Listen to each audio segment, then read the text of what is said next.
Hey, what's up guys? It's Rick with the Digital Divide, and today we're going to be taking a look at a game called Dungeons 4. Now, I haven't played the other 3 entries in the series, so this is a game that traditionally would have gone under my radar, but after watching some reviews and checking out some gameplay, it really reminds me of Warcraft 3 Reigns of Chaos, which is my absolute favorite RTS game ever made. This game shares a very, very similar aesthetic design, as you will see. So I downloaded the game. As I said, it's on Game Pass Xbox. I have Game Pass on my PC, so I pay $9.99 a month and I get access to hundreds of just really amazing games. Such a great value. Otherwise, a game like this would have passed me by and I never would have checked it out, but we're going to jump in here and take a quick look. I'm going to jump really quickly into the options menu. There isn't much here. You can see that you can't even change the resolution. Just whatever resolution your monitor is, it will default to that. So there aren't really a ton of options as far as graphics are concerned. Hamilton. The Last Stand. Tanya set about destroying the last remaining heroes. Amongst others, her stepbrother Tristan. It looks like this game has co-op and single player, which is really interesting. The absolute evil had in the fabulous we're going to go ahead and skip the intro because it's rather long, and we're going to jump into the gameplay so I can give you guys a look at what to expect if you want to give this game a try. Last defenders of good were fighting for their survival.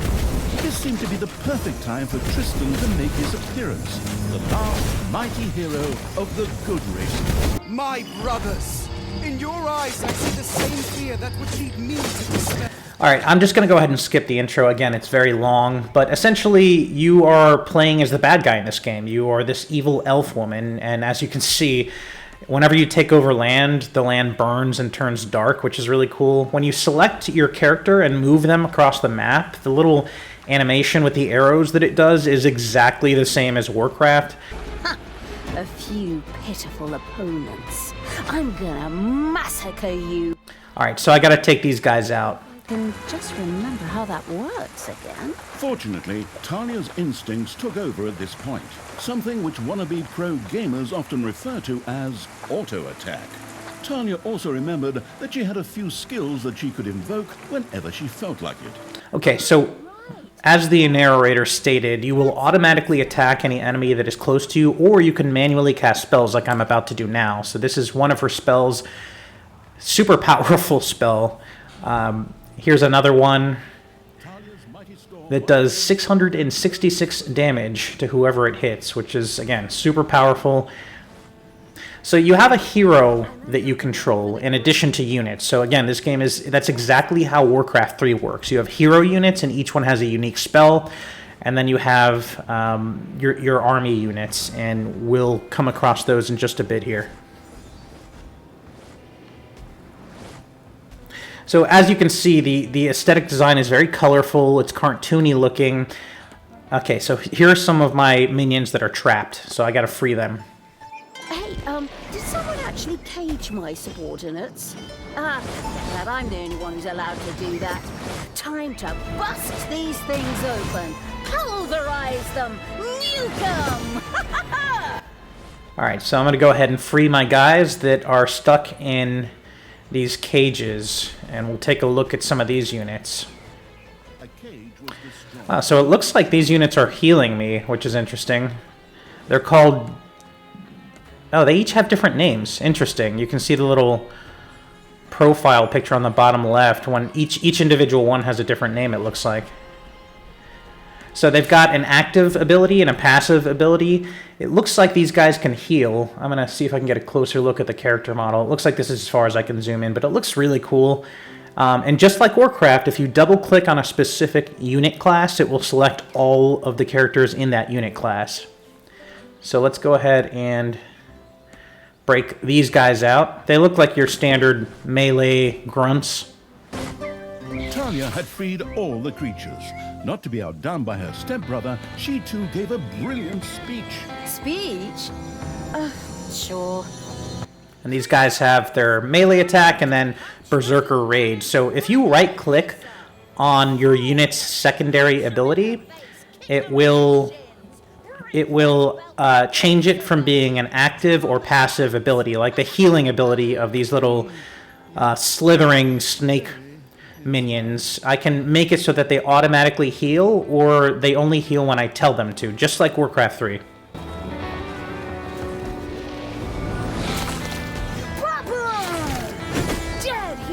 And I like how the units automatically, like all the melee units automatically get in front, and then all the ranged units automatically get in back in formation. So that's just like, again, just like Warcraft 3, and it makes sense from a tactics perspective. It looks like there's a battle going on up top here.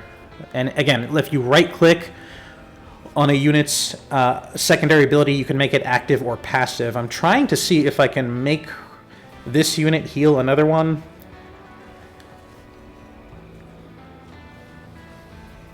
Doesn't seem to be working too well. I'm just going to change it back to passive and let them automatically heal, and we'll go up here and see what's going on.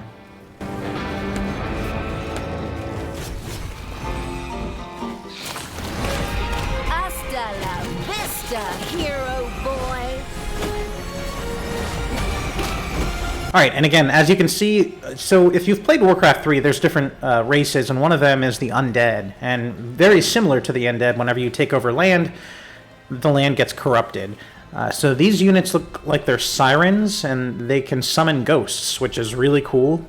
And then they have their primary siren ability, where they scream and cause damage that way. Talia had reached the center of battle. With another brilliant speech, she goaded her creatures on one more time. Another speech? Oh. Ding dong, the hero's dead. All okay? Honestly, I don't know if I can work with you like this. After Talia's words, the creatures surged. Okay, this is the first level of this game, and already the scale of the battles is... This is close to, like, the most characters you would see at any given time in, like, Warcraft 3. And this is just the first level of this game, which is really, really cool to see.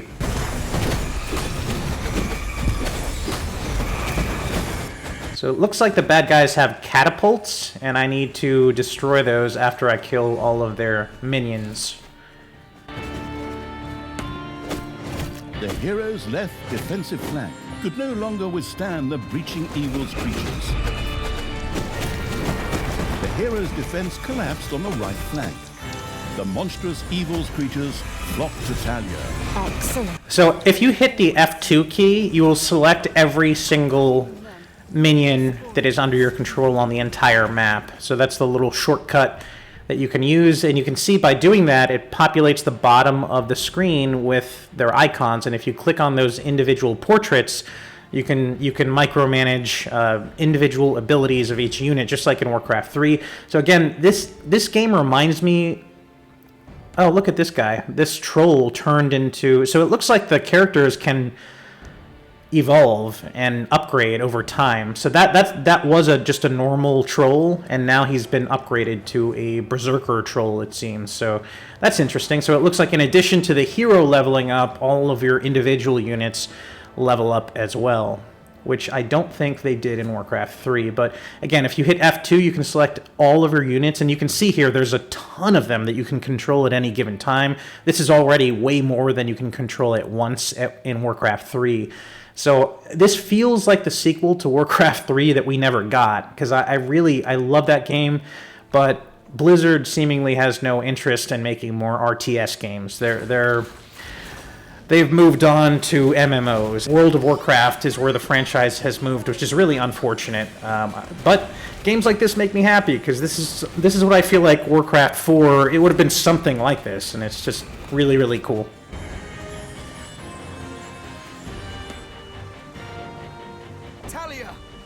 This is the stepbrother of the character I'm playing, so he's a good guy, you're the bad guy, and you guys are just fighting each other. Yeah, is that a trick question? You can see I'm here. And he is really, really strong, because I have a couple dozen units here taking him on at once. Like father, like son. You will pay for your deeds, sister. The light will protect me.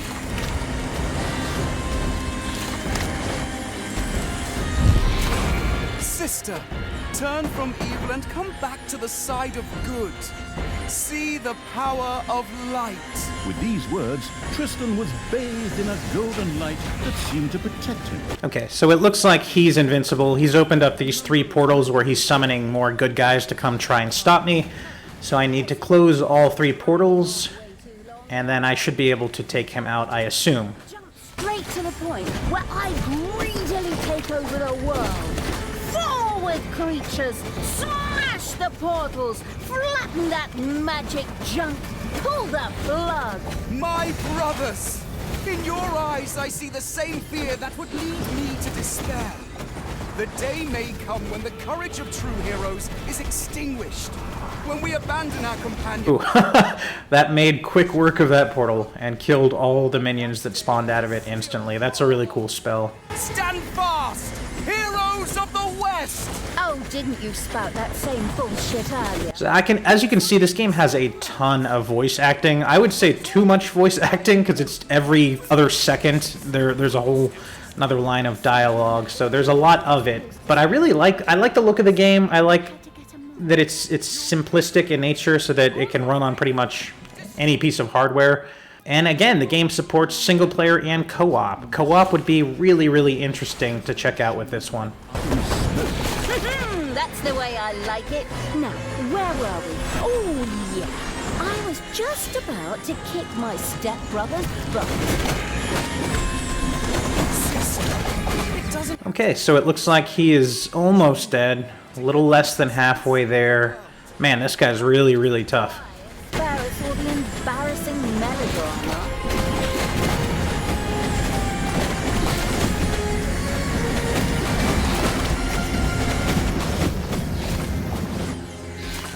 Talia! This isn't the end! We'll meet again!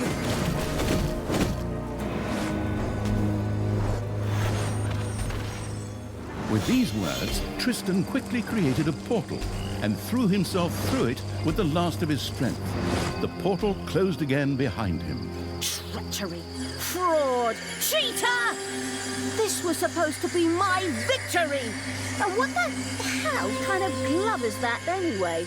Looks to me like game design forgot to balance the... So you can tell the people that made this game were huge fans of both Warcraft and the Marvel Cinematic Universe, because the father that you kill is named Tanos instead of Thanos, and there's an Infinity Gauntlet, like a straight-up Infinity Gauntlet, which you'll see here in a second.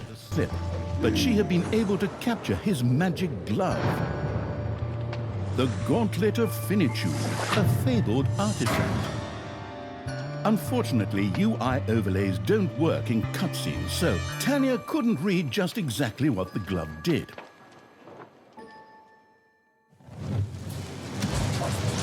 Nevertheless, she proudly presented it to the absolute evil in its form as the Dungeon Lord. And so misfortune took its course, because at the same time, Talia wanted to demonstrate how loudly she could snap her fingers. So obviously the story is not to be taken seriously. It's essentially a parody of Infinity War and Endgame, more or less. She snaps, she ends up killing the main baddie and then takes over the throne, and this is a character that you play. So this game really has 2 halves. The first half is the RTS side, which is the first level I showed you. And the second side is like a dungeon builder, so I don't know what's going on or when he captured me. I don't remember seeing that, but it doesn't matter. We'll go ahead and skip this cutscene so I can show you the second half of this game. So this is the dungeon building aspect of the game, and you start off in this dungeon and you have a ton of minions, and each one can be told to do something different, such as collect gold or other resources, wood, what have you, and you'll use those resources to build traps. And the reason that you're going to build traps is because this portion of the game is essentially like a tower defense game, more or less, where you're building traps because the good guys are coming to get you. You can see this is the first base here, the hero camp, and then there's another hero camp here. And then eventually, once you're ready, they're going to start coming and invading your dungeon and trying to kill you. So your job is to set up a bunch of traps inside of your dungeon to kill them all before they can get to the main throne room. So this game as I mentioned before, it has two halves. The first half is a very traditional RTS game that plays very much like Warcraft 3 or your standard RTS, like StarCraft. But this is very, very different. And because I didn't play the other 3 entries in the series, I have no idea what I'm doing when it comes to this part of it. So let me see here. It looks like there's some gold, and I can't seem to right-click and do anything there. So I'm going to grab one of my minions. I think if I put him near the gold, he'll start digging, maybe. Oh, this guy is coming to dig.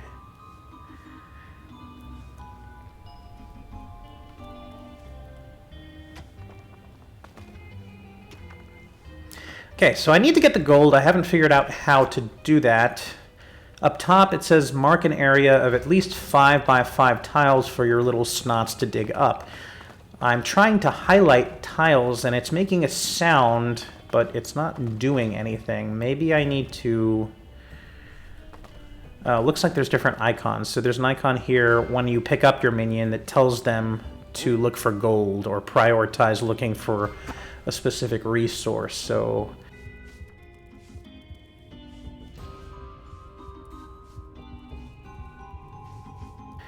let me see if I can get more guys. Oh, here they are. It looks like they're starting to dig. I don't know if they did that on their own or if I did something right here. Oh, looks like a lot of them are coming. So it looks like I needed to highlight all of the tiles there, and now they are all coming to run in and dig for me.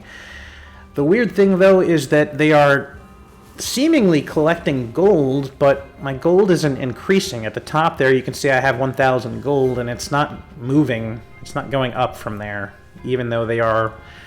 it looks like they're harvesting gold. I don't know what the hell's going on here. Again, I'm not super familiar with this franchise. This part of the gameplay I have not experienced before.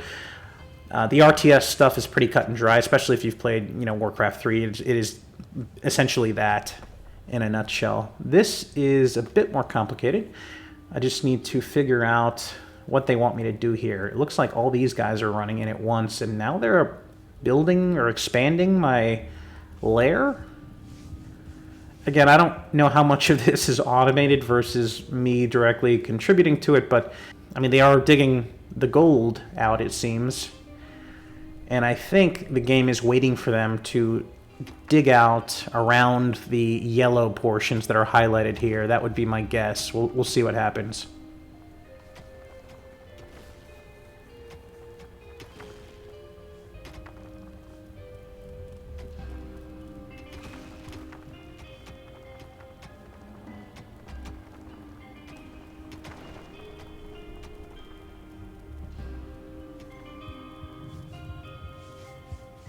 Gold vein, 4,000 gold. Okay. Okay. Well, it looks like I'm picking up gold, but again, my gold amount up top hasn't changed. So maybe I need to build a structure where they can take the gold. Oh, I see. Up top, it's telling me research dungeon to level 1. So if I click on this icon, it looks like it's allowing me to build a treasury, so this makes sense. So a treasury room would be needed, I assume, for them to place the gold, and my gold amount should increase from there. Oh, wow. That cost me a lot. That cost a lot to build. But, as you can see, they are now collecting the gold, and it looks like my gold amount is slowly increasing as they deposit it. I don't know what the maximum amount of gold that you can have is, but it looks like it's 1,000 because it doesn't go up from there. At least not yet. All right, guys, that's going to do it for me today. I just wanted to briefly show this game off a little bit. So when I played it, I was really impressed by how great the combat felt, and the unit movement and design and animation is just all... Again, I've said it 1,000 times. I feel like I sound like a broken record at this point, but it really, really feels like a successor to Warcraft 3, which makes me happy. I can't wait to dig into the game a bit more. If you decide to check out the game, let me know in the comments below what you thought. As always, thanks for watching.